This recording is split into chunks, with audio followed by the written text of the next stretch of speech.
오늘 이렇게 뜻깊은 자리에 저를 초대해 주셔가지고 대단히 감사합니다. 그리고 또 제가 이 탄핵에 관해서 오늘 제가 경험했던 바를 진솔하게 이야기할 수 있는 기회를 주신 또 우리 공화당과 그리고 여기 애국 정책 전략연구원 여러분들께도 깊은 감사를 드립니다.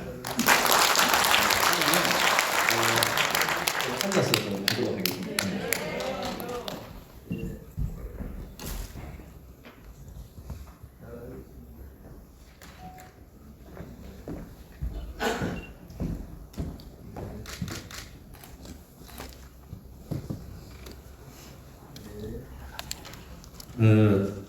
이번에 우리 공화당과 그리고 애국정책전략연구원으로부터 탄핵에 관한 이야기를 해달라는 이야기를 듣고 저 과연 제목을 무엇으로 선택하느냐 그것에 대해서 상당히 좀 고민을 했습니다. 그래서 제가 탄핵 사건을 직접 대리했던 대리인으로서 평가하기에는 적법한 과연 탄핵이 있었는가? 결론은 적법한 탄핵은 없었다는 겁니다. 그래서 이게 왜 이렇게 중요한가 하는가 하면은 지금 현재 우리나라의 법치주의는 2016년 12월 3일 날 박근혜 대통령에 대한 탄핵 소추가 발의되는 순간부터 지금까지 법치주의는 완전히 소멸되었습니다. 법치주의가 없어졌습니다. 그래서 제 생각에는 과연 적법한 탄핵 심판이 있었는가 그것을 우리가 평가를 해봐야만이 그 법치주의가 소멸되는 것을 정확히 알 수 있습니다. 그래서 법치주의가 소멸됐다는 것은 과연 무엇을 의미하느냐 하면은 결국은 이 탄핵 심판은 법치주의에 따른 것이 아니고 어떤 일부 정치인들의 야합에서 이루어졌는 가장 이 부도덕한 행위라는 것을 우리가 인식할 수 있기 때문에 제가 이 탄핵의 적법성에 대해서 현재 지금 가지고 있는 것입니다. 그래서 저는 특히 우리 공화당과 그리고 대표인 정원진 대표님께 굉장히 감사하게 느끼는 게 바로 그겁니다. 만약에 지금 우리 공화당이 없었다면요, 이 탄핵에 대해서 적법성에 대해서는 거의 지금 논의가 안 되고 있지 않았을까 하는 그런 어떤 우려를 합니다. 그래서 저는 지금 여기까지 왔는 데 대해서 굉장히 우리 공화당에 대해서는 깊은 감사를 드리고 있습니다. 자, 그러면은 탄핵에 대해서 이제 실질적으로 그 내용에 대해서 제가 말씀을 드리겠습니다. 저는 이번에 박근혜 대통령에 대한 탄핵은 지금 여러 조금씩 여러 부분에서 이야기들이 나오고 있습니다. 그래서 탄핵이 유효냐 무효냐 이런 문제를 지금 현재 논의를 하고 있는 것으로 알고 있습니다. 저는 제가 이 탄핵을 직접 담당했던 대리인으로서는 탄핵은 현재 지금 보기에는 유효냐 무효냐의 문제가 아니고 보다 근본적으로 탄핵이 없는 상태에서 박근혜 대통령께서 자리에서 쫓겨나고 그 후 1년의 여러 가지 정치적 상황들이 이루어지기 때문에 과연 탄핵이 없는 상태에서 박근혜 대통령이 쫓겨났다고 한다면 그 후에 이루어지는 모든 평가들도 다시 재평가되어야 된다. 그 이야기입니다. 자, 그럼 왜 제가 탄핵이 없었다고 이야기하는지를 말씀을 드리겠습니다. 조금 법률적인 전문적인 내용도 있고 하기 때문에 내용 조금 지루하실 수도 있고 좀 어려울 수도 있고 합니다만은 나름대로 열심히 좀 쉽게 설명을 하도록 하겠습니다. 먼저 헌법에서는 이렇게 규정을 하고 있습니다. 헌법 111조 제2항입니다. 헌법재판소는 법관의 자격을 가진 구인의 재판관으로 구성을 한다 이렇게 되어 있습니다. 그러면 헌법재판소는 반드시 9명의 재판관이 있어야지 구성이 됩니다. 그리고 111조 2호에서 어떻게 하냐 하면은 탄핵 심판은 헌법재판소에서 한다 이렇게 규정을 하고 있습니다. 헌법재판관들이 하는 게 아닙니다. 헌법재판소에서 탄핵 심판한다 이렇게 규정을 하고 있기 때문에 자 그렇다면 제가 좀 전에 말씀드렸는 거 비교를 해보십시오. 헌법재판소는 9명의 재판관이 있어야지 구성이 돼야지 헌법재판소를 구성하고 이 헌법재판소가 탄핵을 심판하도록 그렇게 규정을 하고 있습니다. 자 그렇다면은 구인의 심판관으로 구성되지 않는 만약에 어떤 헌법재판소가 있다면은 이 헌법재판소는 헌법에서 이야기하는 헌법재판소가 아닙니다. 그렇기 때문에 만약에 헌법재판소가 아닌 데서 탄핵 심판을 하면은 이건 탄핵 심판이 될 수 없는 거죠. 그래서 지금 제가 주장하는 것은 만약에 8명의 8인의 재판관으로 구성되는 어떤 집단이 탄핵 심판을 하는 것은 그건 헌법재판소가 아니기 때문에 탄핵 심판으로 볼 수 없다. 그 이야기입니다. 이거는 박근혜 대통령을 탄핵한 심판서를 살펴보겠습니다. 그 심판서를 살펴보면은 지금 제가 여기 그 심판서를 가지고 왔습니다만 이 심판서에 그 탄핵 심판을 한 재판관 이름으로는 제가 일일이 불러드리겠습니다. 이정미, 김이수, 이진성, 김창종, 안창호, 강일원, 서희석, 조용호라고만 되어 있어서 8인의 재판관이 심판한 것으로 되어 있습니다. 그렇다면은 명백하지 않습니까? 복잡하게 생각할 게 없습니다.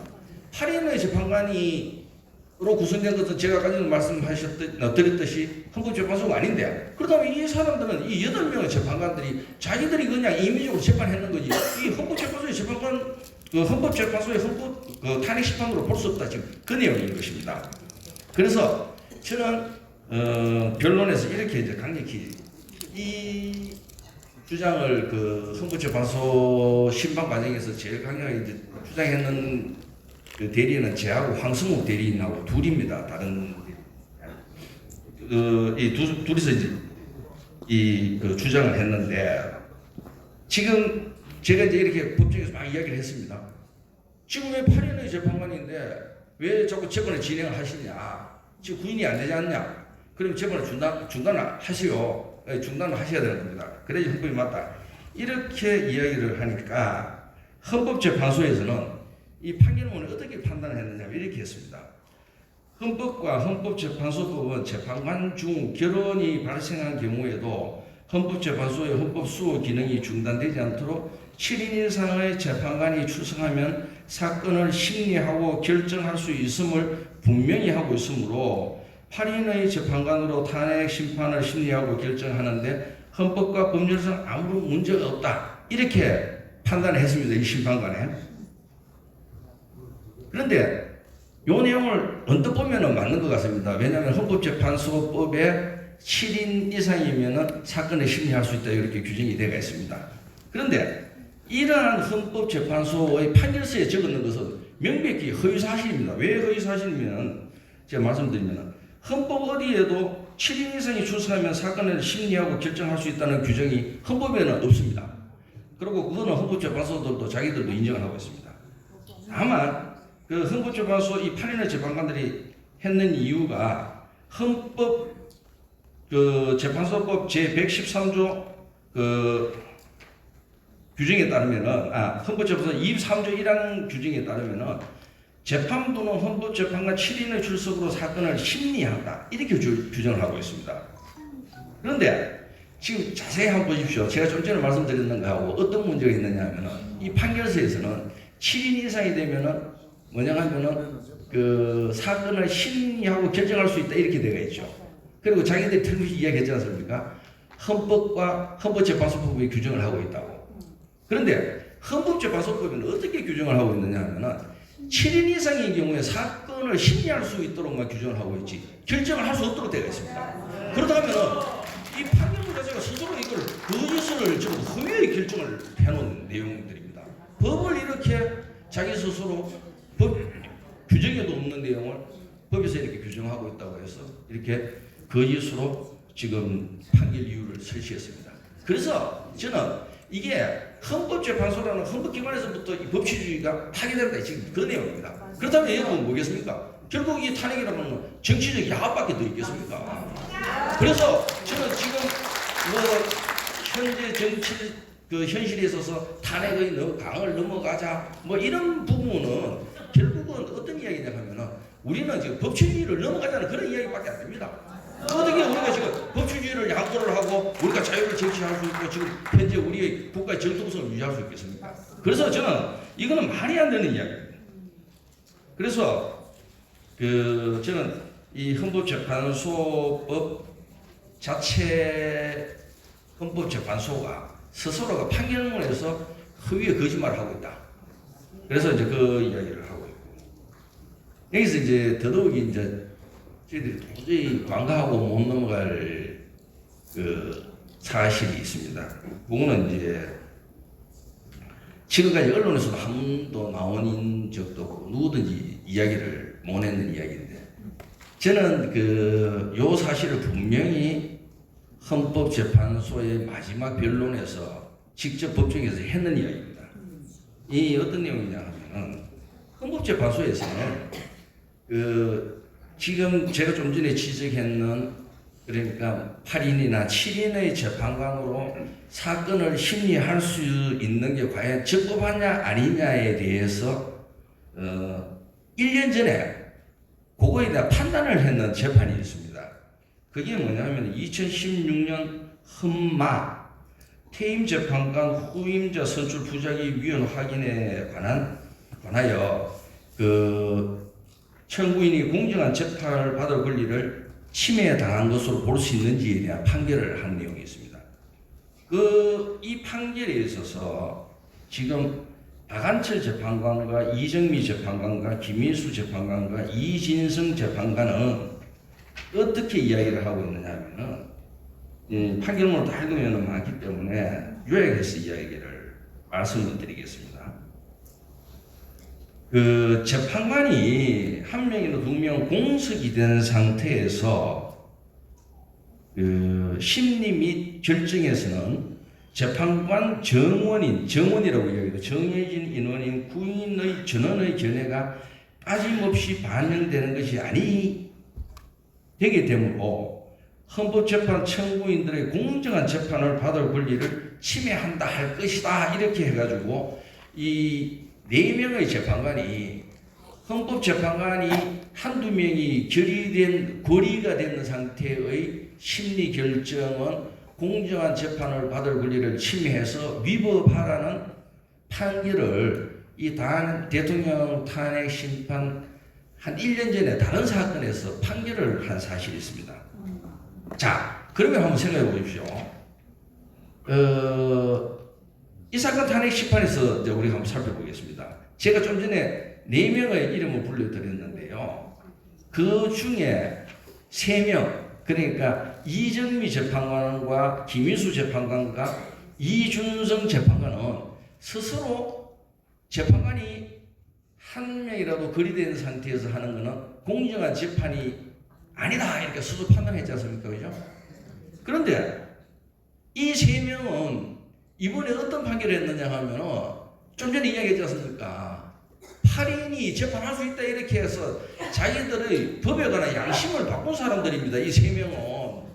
이게 지금 법의 정당 본래 이 재판관의 판사들은 재판을 어떻게 해야 되냐면 법과 양심에 따라 재판하도록 되어 있지 않습니까?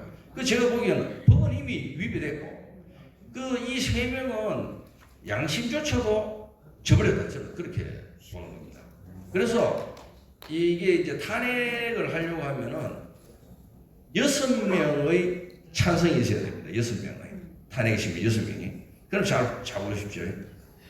지금 8명의 재판관이지 않습니까? 그런데 제가 그 중에서 좀 전에 이야기했나 이정미, 김민수, 이진성 요 3분은 뭐냐 하면은 8명 중에서 이 3명은 스스로 1년이 되기도 전에 이러한 재판은 불공정하고 잘못된 재판이라고 판결했는 사람들 아닙니까? 그렇다면 그런 사람들이 탄핵에 어떻게 찬성을 표를 던지면 안 되죠. 그거는. 그런데 그래서 저는 이제 제일 마지막 재판에서 법정에서 솔직히 이야기했습니다. 지금 이 이야기를 말씀을 뭐라고 들었냐 하면은 여기 지금 8분의 재판관이 앉아 계시는데 3분이 옛날에 이미 불공정하다고 재판했다면 그분 빼보면은 탄핵 전조수 6명이 안 되지 않냐. 그렇다 하면 어떻게 여기 지금 탄핵 심판할 거냐. 지금 그 이야기를 했습니다. 그래서 당장 이 재판이 중단돼야 된다. 그런데 불구하고 이 재판관들이 하나같이 전부 다 이 적법이나 진실에 대해서 눈을 감아버리고 이거에 대해서는 언론에서도 이거 제가 누차 이야기를 했는데 이걸 묻어버려요.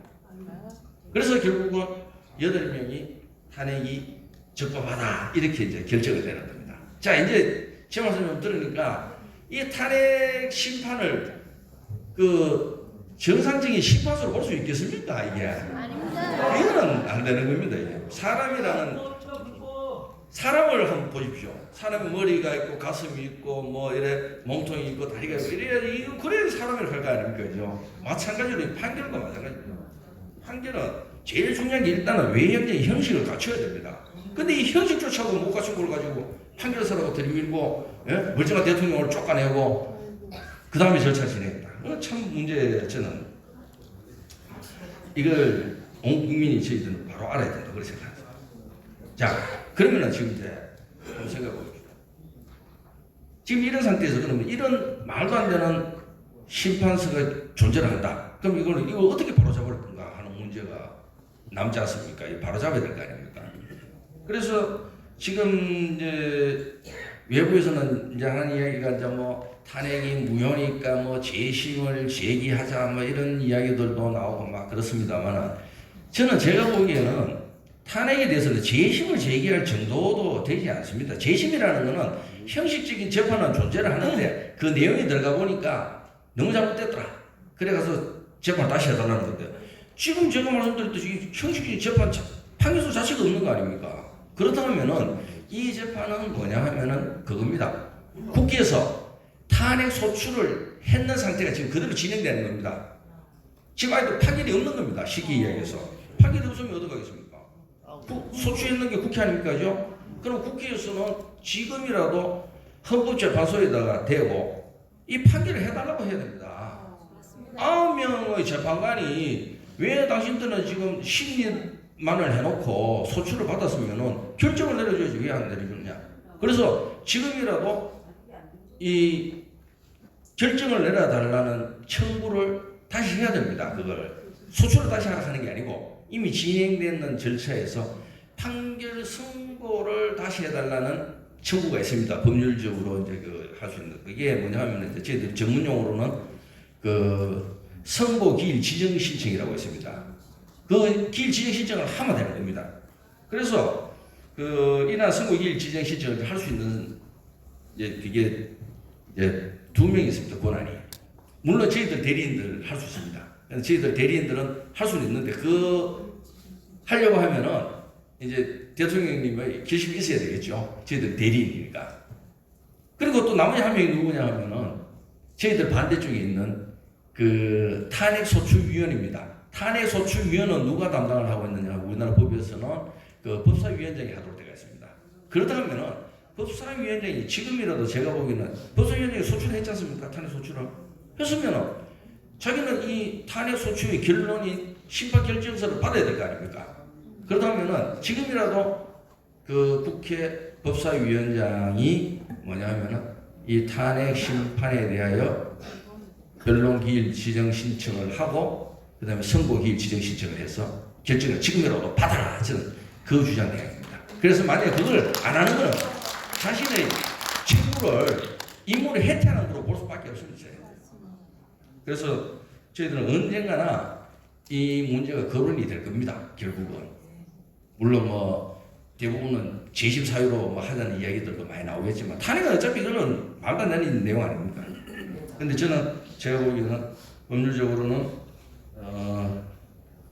선고기를 다시 지정받아가 적법한 헌법재판소에서 선고를 다시 받는 게 맞다. 그래서 지금 그 내용입니다. 자, 다음으로는 이 국회에서 이루어진 탄핵 심판의 소추의 위법성에 대해서 조금 살펴보도록 하겠습니다. 제가 아까 전에 말씀 올리기를 왜 소추 발의가 된 그 2016년 12월 그 3일자를 기준으로 우리나라에서 법치주의가 소멸됐느냐 이렇게 주장을 했느냐 하면은 이렇습니다. 국회법 제130조 하마에 의하면은 탄핵 소추의 발의에는 소추 대상자의 성명과 그다음에 직위 그리고 탄핵 소추 사유 증거 그 밖에 조사에 참고가 될 만한 자료를 제시하여야 한다 이렇게 국회법에 딱 규정을 하고 있습니다. 그런데 제가 오늘 그 탄핵 소추 이 발의안을 직접 가지고 왔습니다. 그런데 제가 이제 좀 전에 말씀드렸듯이 탄핵 소추 사유와 증거, 그다음에 조사에 필요한 그게 있어야 된다고 했지 않습니까? 그런데 이 앞에는 전부 이제 자기들 이제 쓰는 의견서를 들어가고 탄핵 소추에 딸랑 붙어 있는 게 요 증거가 딸랑 2장인데요. 탄핵 소추에 이걸 보면 참 한심한 게 1번, 2번은 뭐냐면은 그 최순실, 안종범, 정호성에 대한 공소장이고 2번은 차은택 등 이래 해가지고 그 5명에 대한 공소장만 딱 붙어 있습니다. 그러고 난 다음에 나머지 3번과 4번은 뭐 판결문, 뭐 결정문 이런 거고 그 외에 5번부터 21번까지가 붙었는 게 보면 전부 신문기사입니다. 신문기사. 여러분 신문기사가 증거가 됩니까? 예? 신문기사는 증거는 아닙니다. 신문기사는.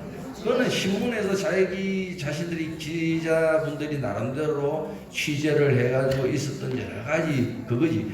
그 사실관계에 대해서 세상에서 일어나는 여러 가지 풍문이나 이런 것들을 그 기사화했는 거지. 사실관계에 증거가 되지 않지 않습니까? 만약에 적어도 증거가 된다고 하면은 그 당사자 관계자가 무슨 진술을 하든지 안 그러면 있었던 서면 이런 것들이 있어야 되는데 이런 게 일체 없이 발의된 게 이번 탄핵 소추 발의안입니다. 자, 그러다 보면 간단하지 않습니까? 이번 탄핵 심판의 발의는 국회법에서 요구하는 탄핵 소추의 그 발의에서 필요한 증거나 이러한 소추 사실을 조사할 어떠한 자료도 없이 발의된 탄핵 소추입니다.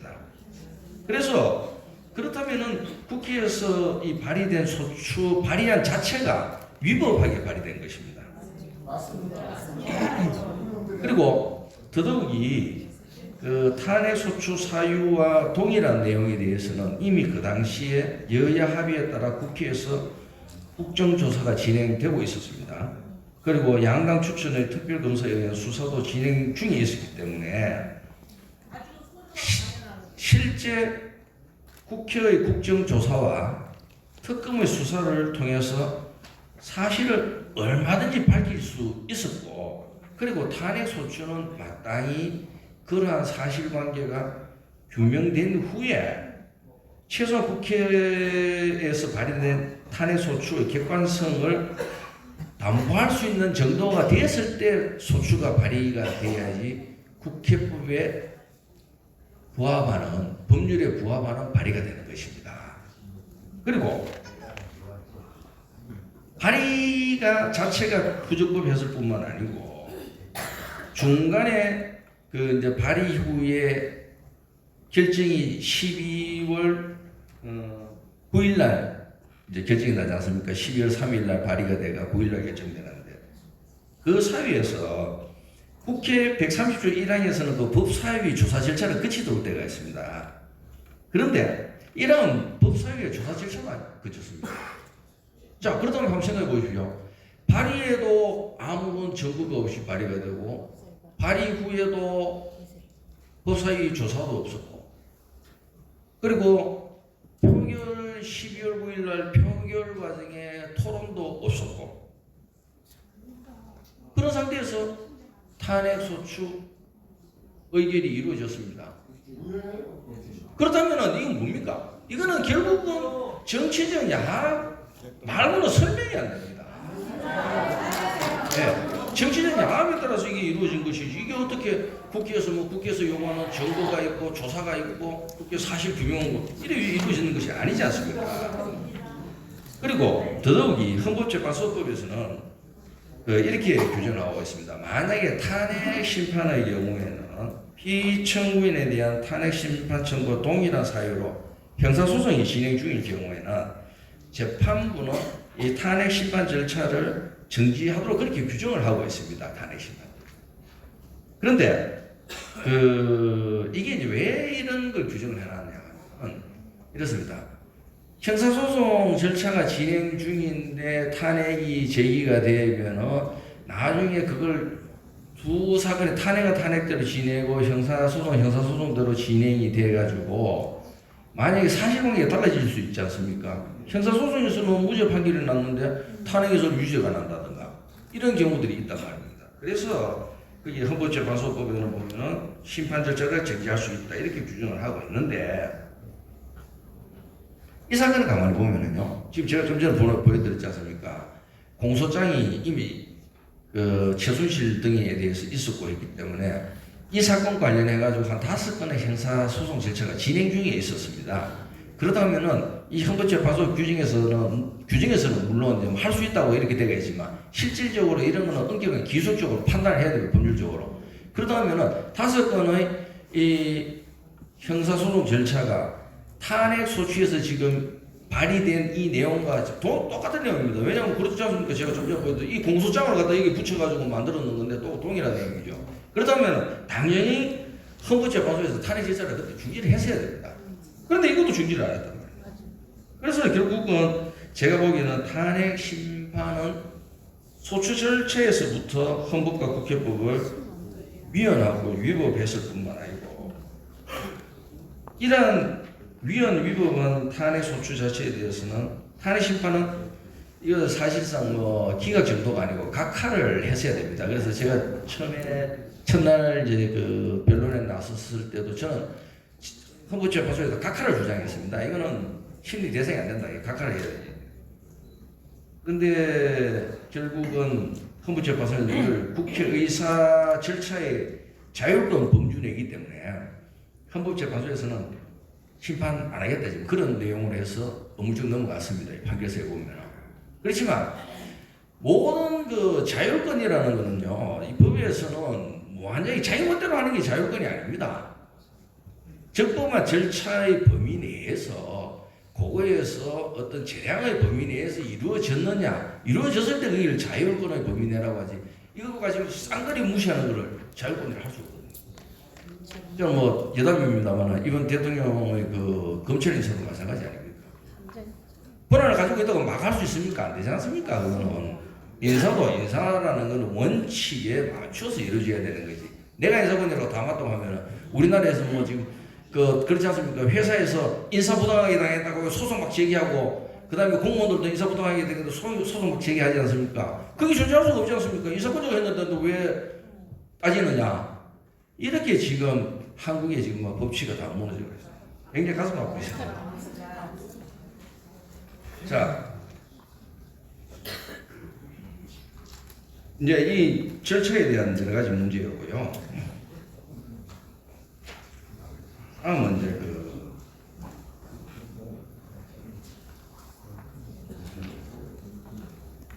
제일 문제가 되는 최순실 씨 태블릿 PC에 대해서 제가 말씀드립니다.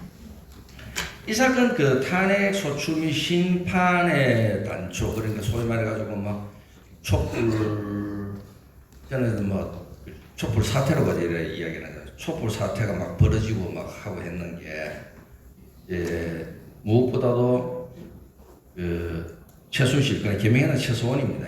최소원의 태블릿 PC에서부터 저는 시작한 단초가 돼가지고 했다고 그렇게 보고 있습니다.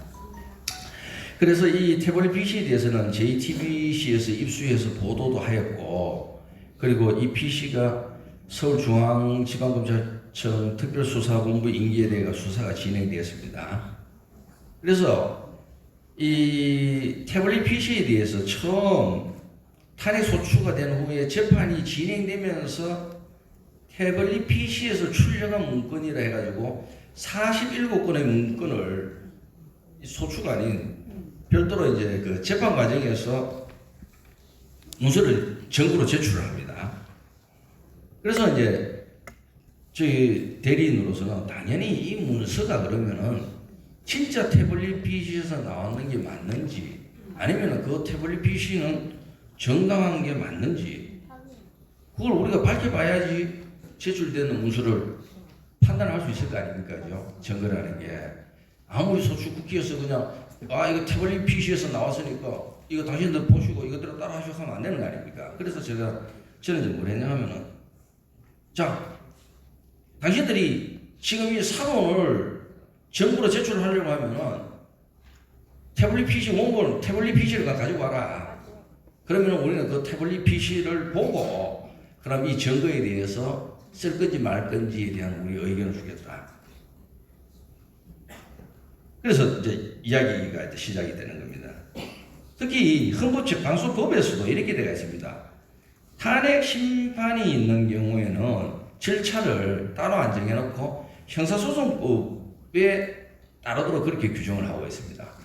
근데 형사소송법에는 어떻게 규정을 하고 있느냐 하면은 어떤 사본이 증거로 제출이 되면은 이 사본의 원본이 되는 존재를 반드시 제출을 해야만이 되게 되어 있습니다. 물론 우리가 사본에 동의를 해줘버리면 제출할 필요가 없는데 우리가 동의를 안 해주면 그런데 저희들은 대리인이 이거 못 믿겠으니까 태블릿 PC를 가져가라고 했지 않습니까? 그러다 보면 형사소송법에 따라서는 마땅히 태블릿 PC를 제출을 해가지고 이거에 대한 진정성을 감정을 해야 되는 겁니다. 특히 이 태블릿 PC에서 받아가 제출했다는 그 41건의 자료들이 이 탄핵 소추 사실과 직접 관련이 된 것입니다. 그런데 그때 이 태블릿 PC 입수 경위에 대해서 검찰은 어떻게 설명하고 있느냐 하면은 이 41건의 자료들이 최서원 소유의 태블릿 PC에 들어 있었고 이를 JTBC가 최서원이 비운 사무실의 관리인으로부터 제공받아 보도 자료로 사용하고 그래서 이 보도 자료에 사용했던 걸 서울중앙지검 특별수사부에 제출을 한 것이다. 그래서 우리는 이걸 갖고 국회에서는 검찰에서부터 이거 넘겨받아가지고 제출한다. 이런 이야기를 지금 하고 있단 말입니다. 그런데 정작 태블릿 PC의 소유주인 최성훈은 자기 것이 아니고 조작도 할 줄 모른다고 이야기했습니다. 그러면은 당연하게 이 최성훈의 태블릿 PC에 대한 진정성은 의심을 해보는 게 합리적인 의심이지 않습니까? 그렇다면 그걸 당연히 제출을 받아야 되죠. 그걸 제출을 안 받고 무슨 한다는 건 문제였습니다. 그리고 이 태블릿 PC라는 게 이제 다들 기억하실 겁니다. 지금 제가 이제 이렇게 막 왜 자료들이라는 게 바로 뭐냐면은 왜 최순실이 그 대통령의 그 독일 드레스덴 연설문을 여기 한국에서 자기가 여기서 앉아서 막 고쳐가지고 대통령이 보여드리고 그리고 인사를 미리 전달받아서 그래서 국정을 농단했다. 그 내용이거든요. 이번 탄핵에서 지금 나오는 내용. 그러다 보면 이 태블릿 PC라는 게 얼마나 중요합니까? 직접 봐야 된다는 거죠. 그런데 결국 이것을 제출을 끝까지 안 합니다. 그래서 이제 어떤 일이 이제 벌어지냐 하면 굉장히 이제 이거는 안에서 직접 일어나는 이건 보도도 안 되고 해가지고 어디 책에도 탄핵 하나 책 몇 개 나옵니다만 거기에는 지금 이 내용이 안 실려 있을 겁니다. 이제 어떤 일이 있었냐면은 이제 제가 일나서 강일원 재판관하고 굉장히 많이 싸웠어요. 자, 이 태블릿 PC에 대해서 태블릿 PC를 가지고 오지 않으면은 우리는 정보로 채택도 못 정보를 못 하겠다. 그래서 이제 막 이야기를 하면서 했는데 그렇게 주장하게 된 제가 아주 강력하게 한 이유가 있습니다.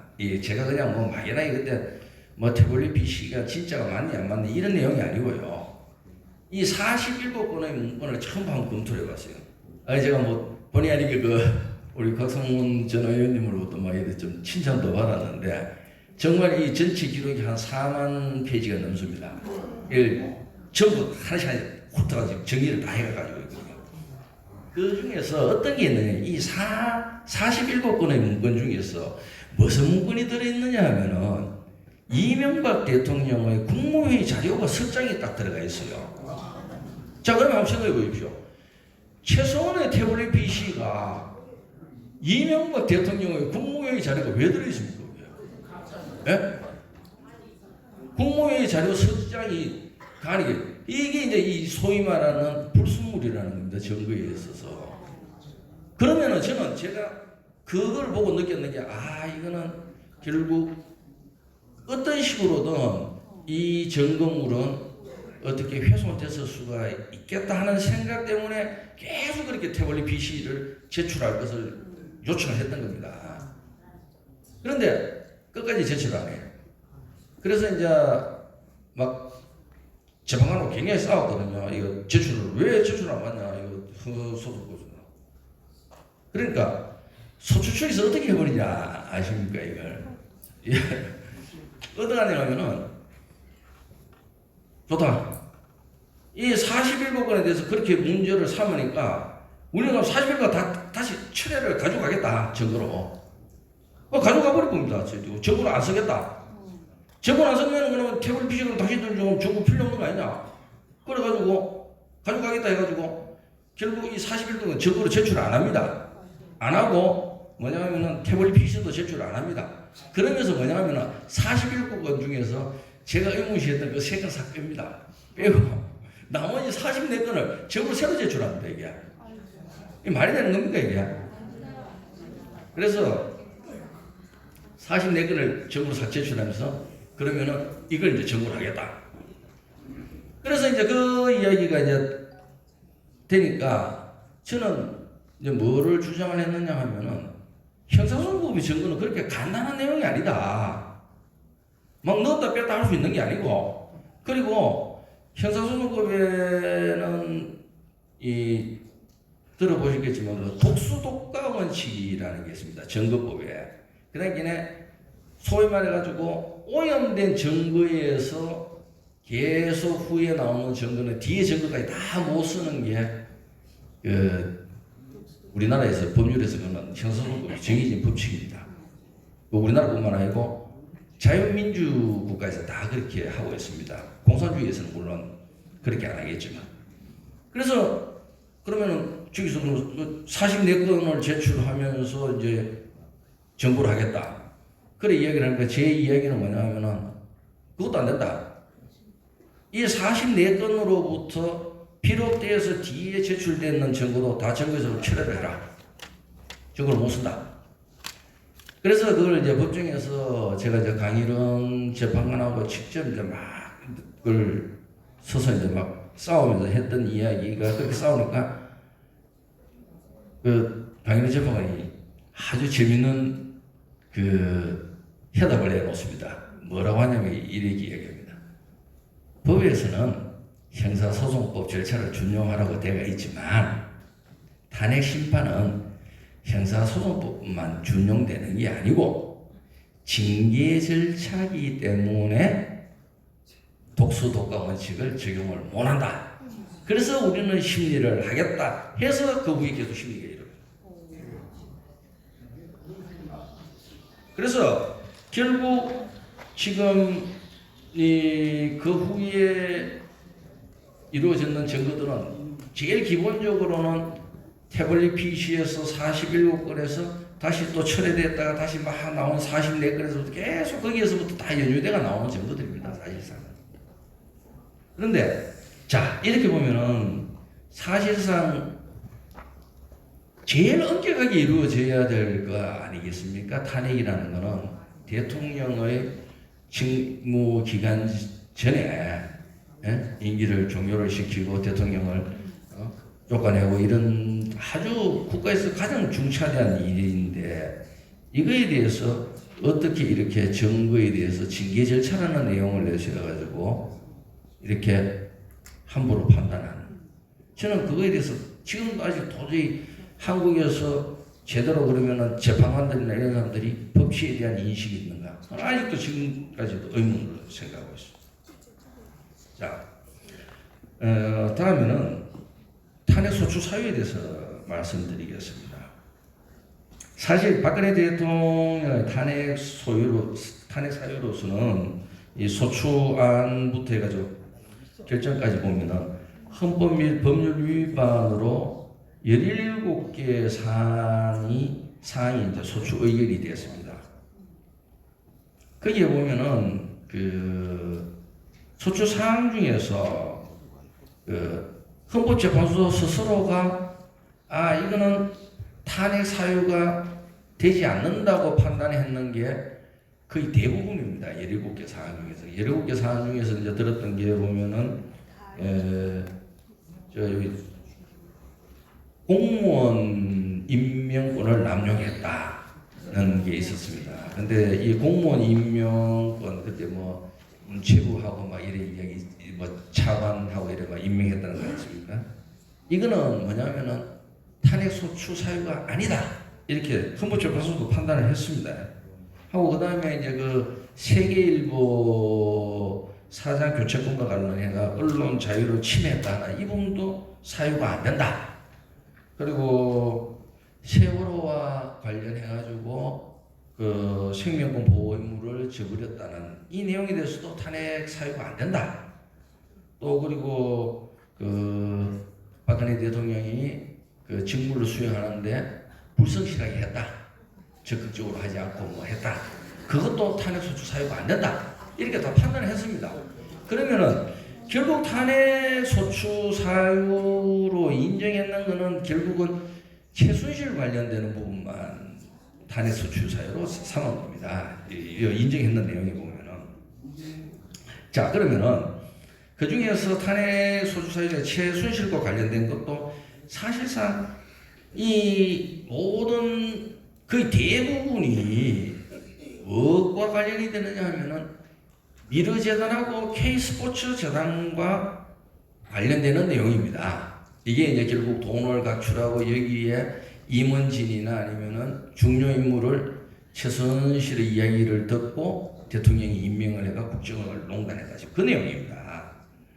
그래서 이 내용을 살펴보면은 미르재단 및 K스포츠 재단의 설립과 관련하여 대기업들로부터 수백억 원을 각출하게 하여 최소한으로 하여금 사익을 취득해 하여 해당 기업의 재산권과 기업 경영권의 자유를 침해하고 그리고 최소한이 대통령의 외교 일정 등을 유출해서 비밀 음수를 위반한 것으로서 탄핵을 결정한다. 이게 지금 주된 판결의 내용입니다. 사실 자세히 읽어보시면. 그런데 여기서 참 이게 저희들이 통탄할 일이 뭐냐면은 미르재단하고 K스포츠 재단 있지 않습니까? 이거에 대해서 소추위원이나 재판부에서조차도 사실관계를 전혀 파악을 안 했습니다. 지금 미르재단하고 K스포츠 재단은 어떻게 생각하십니까? 지금 우리가 이렇게 생각하죠. 최순실이가 미르재단하고 K스포츠 재단을 만들어가지고 대기업으로부터 돈을 수백억 원을 지금 받았다는 거 아닙니까? 그때 나왔는 거 뭐 액수는 한 600몇 억 받았다는 거 아닙니까? 그죠? 그런데 법정에서 제가 들고 나와가지고 싸우는 내용이 뭐냐 하면은 미르재단과 K스포츠 재단의 정권을 아무도 본 사람이 없어요. 여러분 미르재단하고 K스포츠 재단 정권 한번 봤습니까? 정관이라는 것은 뭐냐면 재단은요 아무런 다 필요 없습니다. 정관에 따라서 움직입니다. 그런데 미르재단하고 K스포츠 재단의 정관을 보면은요 1번부터 S생명, 그 다음에 뭐 S 무슨 K그룹, 그 다음에 현대 쫙 다 나옵니다. 그게 27개 그룹이 설립자로 나오는 겁니다. 거의 최소한 이름도 없어요.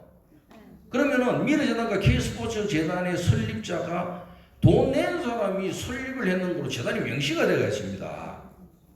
그러면 그 돈 누구 겁니까? 그 재단 거라고 하더라도 그 재단의 주인은 돈을 낸 사람이 주인이지 최소한이 주인이 아닌 것입니다. 그러면 무슨 돈을 객출을 받아가 사익을 추구하고 뇌물을 받아가 했다는 겁니까? 말이 안 됩니다. 제가 왜 이야기를 하냐면은 요 사안이 있기 한 3, 4년 전에 대법원에서 판례가 나게 했어요. 우리나라의 그 아주 큰 재단입니다. 그거는 이 규모가 이거보다 더 커요. 이게 이제 소위 말해가지고 대기업들이 돈을 일부씩 내가지고 설립했는 재단이 있습니다. 그 재단에서 대법원에서 어떻게 되냐면 몽졸이 다 무죄 판결 다 냈습니다. 뭐 뇌물도 다 무죄 판결. 이 사안이 정관 한 번만 봐도 알 수 있는 겁니다. 쉽게 얘기하고 간단히 비유를 이야기하면 그렇습니다. 만약에 저는 뭐 돈도 많이 없지만 제가 지금 돈이 많단 말입니다. 돈이 많은데 제가 이제 대통령께서 인연이 돼가지고 또 만났단 말입니다. 만나가지고 또 이래 이야기를 하다 보니까 대통령께서 야, 서 변호사, 당신 돈만 많이 가 있으면 뭐 하느냐? 좀 재단 같은 거 설립해가 조리를 좀 해봐. 그리고 그 얘기 들어보니까 제가 보니까 그 말씀이 정말 맞는 것 같아가지고 그럼 제가 설립자 서성근 재단 해가지고 설립자 서성근 해가 거기에 내가 그럼 뭐 돈을 100억을 내가 재단을 설립했단 말입니다. 거기에 어떻게 대통령에 대한 뇌물이 됩니까? 지금 이거 아닙니까 이게?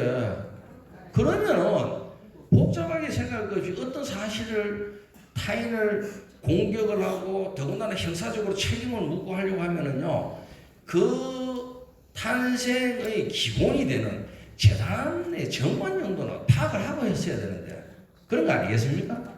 사람이 누구에 조사를 하는데 사람에게서 주민등록 또 확인 안 하고 조사하는 것과 똑같은 거 아닙니까 이게? 그래서 저는 그때 당시에 얼마나 이게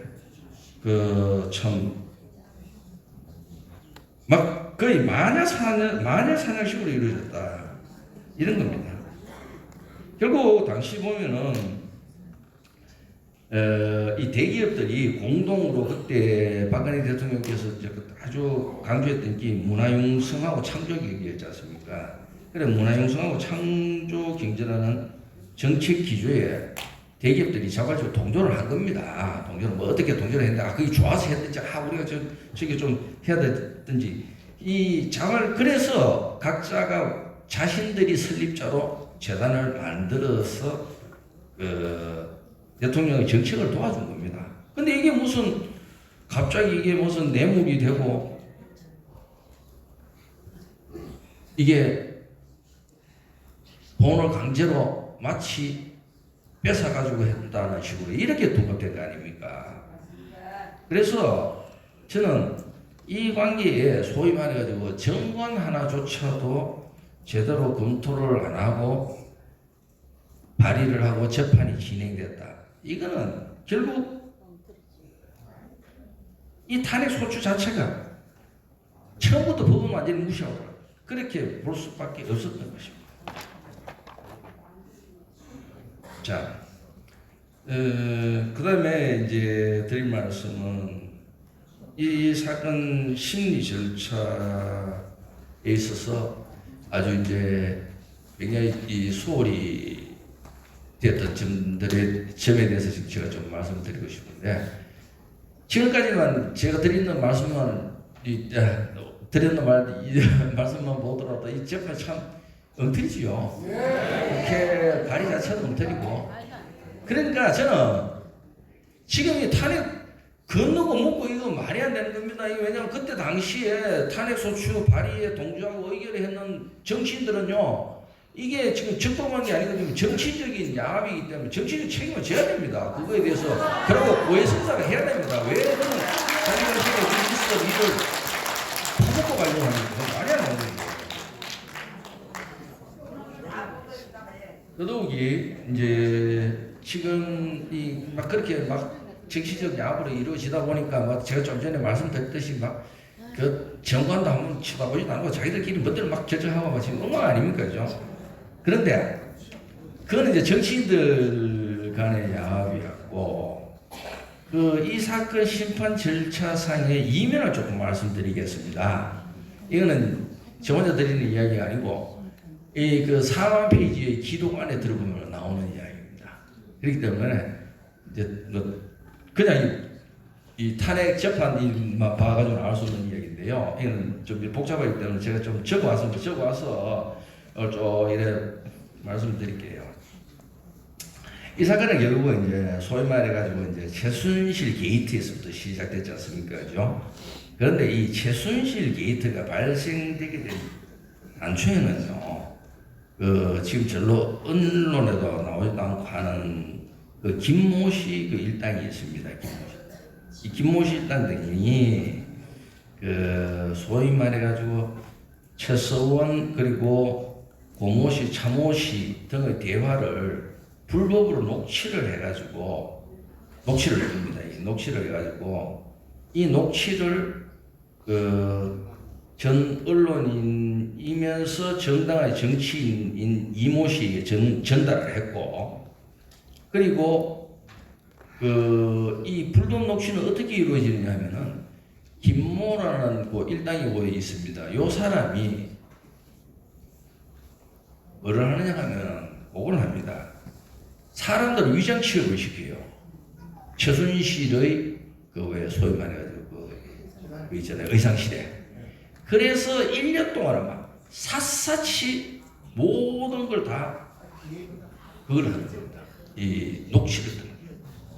이 녹취를 떠가지고, 그래서 제가 아까 전에 자꾸 태블릿 PC 보다 하는 게 이 녹취 뜯는 거에서도 얼마나 조작이 되고 하는 그걸 이제 밝히려고 했던 겁니다. 그래가지고 전 2년 과정이 녹취가 이제 거의 돼가지고, 이게 이제 이 녹취 파일이요, 처음에는 녹취 파일 뜯는 언론에서조차도 이런 건 안 된다고 배척당했어요. 그러다가 또 다른 언론에 갑니다. 다른 또 언론에 가니까 거기서 또 안 받아줘요.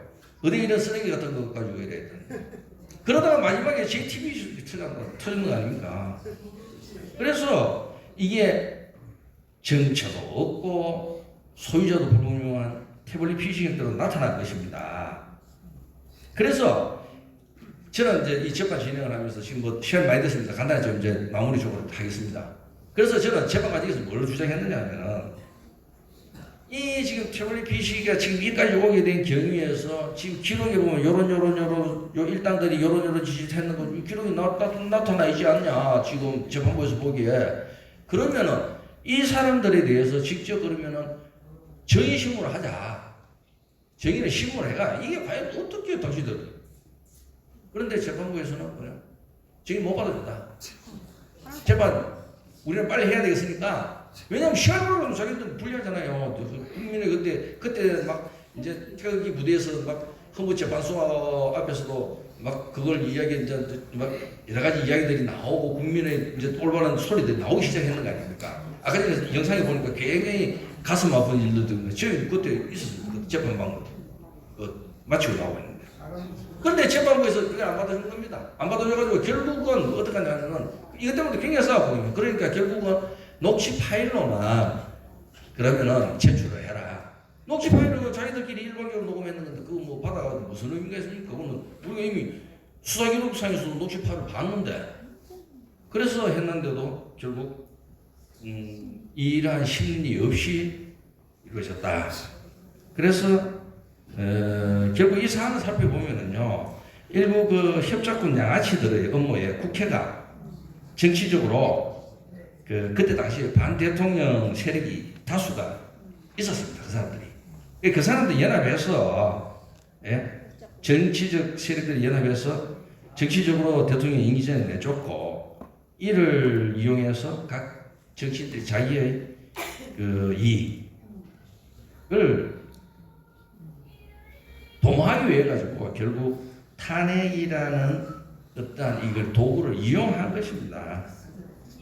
그래서 그렇기 때문에 인해 가지고 우리가 지금 보면은요, 내용적으로도 이 보시면은 형식적으로는 탄핵이라는 어떤 뭐 결정문도 있고 이렇게 보이는 것 같지만 실질적으로는 정치적 목적으로 현재 헌법 질서를 파괴한 반헌법적 탄핵 심판으로 저는 평가하고 있습니다. 그래서 이런 반헌법적 탄핵 심판은 마땅히 현재 지금 기각돼야지 마땅하고, 결국 박근혜 대통령에 대한 탄핵의 소추, 그리고 탄핵 소추 의결, 탄핵 결정들은 모두 헌법상으로서 중대한 법적 하자가 있는 것이기 때문에 우리 헌법이나 헌법재판소법에 따른 탄핵 심판으로 볼 수가 없습니다. 그래서 제가 적정한 심판이 있는가? 탄핵은 없는 겁니다. 그러면은 없는 걸 전제해서 모든 우리가 앞으로의 어떤 그 투쟁이라든가 이런 방법도 나와야 되지 않겠나 그렇게 생각합니다.